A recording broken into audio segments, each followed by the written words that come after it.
Hey, welcome back. This week's recipe from the farm, I'm making a grilled maple cauliflower.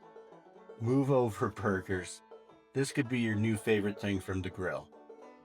Check it out. Alright, so for this recipe, I randomly chose two little cauliflowers, so I used two, but one medium size or one really big cauliflower would work really well. And now I'm just cutting out the center and breaking them off, leaving it into big curds. I've done it where you make like cauliflower steaks, but you lose so much, it's not worth it for me.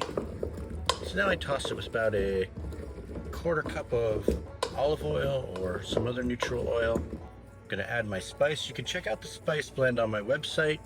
I got the stock and spice pork rub, and it worked really well.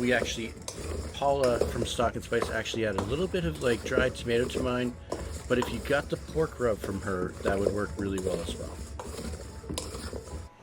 Alright, wasn't that simple? Really fast prep. We're ready to bring this out to the grill. My grill's a little small.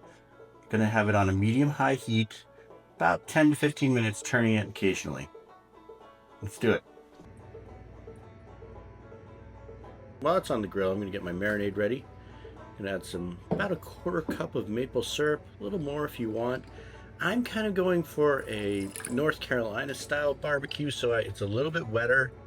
So I'm gonna add some vinegar and I'm gonna add some soy sauce, but it's not gonna be super sticky. You could reduce this down if you wanted to make it really syrupy, but I like it better this way. Mix it right up.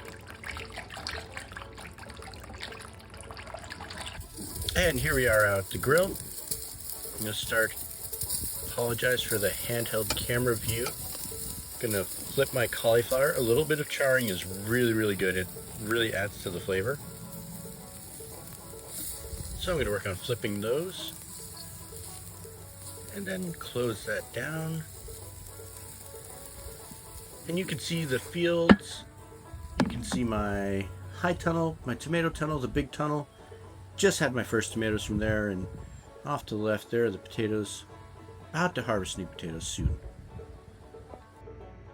Back inside, cauliflower's done. Add our maple, and oh my goodness, just mix it up.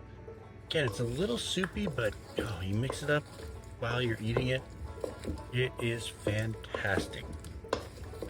And that's it. All right, cauliflower's done. Added the maple glaze.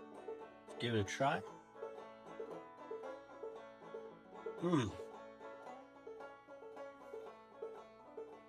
Oh my goodness. Oh my goodness. Wow.